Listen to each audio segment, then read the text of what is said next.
So as Curtis brings the X5 up and over, a couple of things you'll notice is that lots of suspension travel as the wheels move up and down in the fenders. You can see how much droop there is, right? Traction system sees a little bit of spin, and you can see the brakes grab it instantly. The vehicle doesn't struggle at all to get up and over this.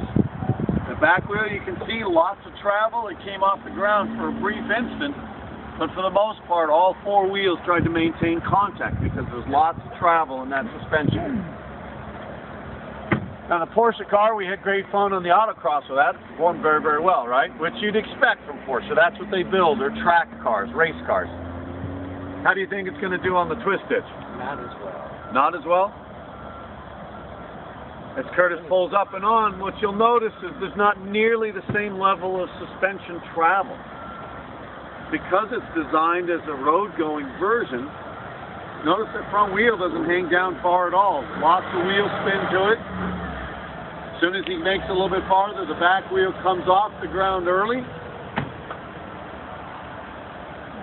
The stiff, rigid suspension that this vehicle provides for a great on-track experience is its limitation for an off-road experience.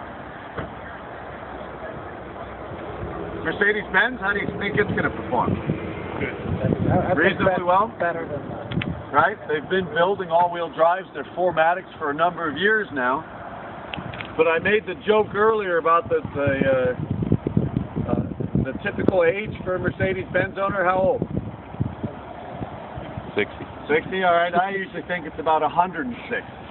And because of that, they've engineered for a soft luxury vehicle ride, reasonably good suspension travel, but you notice the rocker panels?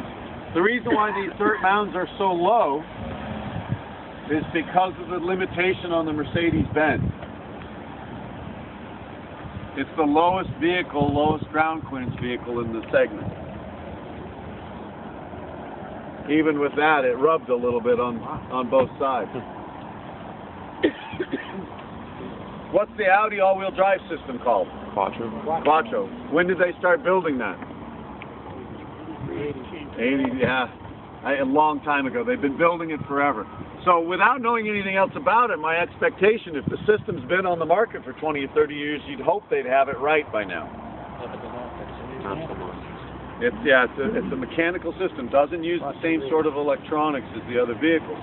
Also, it's a larger vehicle, so it's a bigger wheelbase. Pretty good ground clearance. Little bit of wheel spin. It's able to pull out of there without too much trouble. Again, we had people ask why we weren't using that on the autocross course, purely because of the nose-heavy nature of the vehicle. It burns through front tires like crazy. It's incredibly expensive in an arena like this to be able to provide that vehicle for people to thrash around the track. Our good friend, the Infiniti, that everybody loved on the autocross, how do you expect it to do here?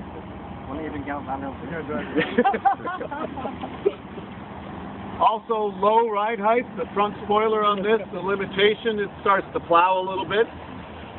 Predominantly front-wheel drive chassis, so very, very nose-heavy. You notice the front end doesn't come off the ground much, but the back end, as it scoots through, there's not even enough weight back there to drag the wheel into the hole.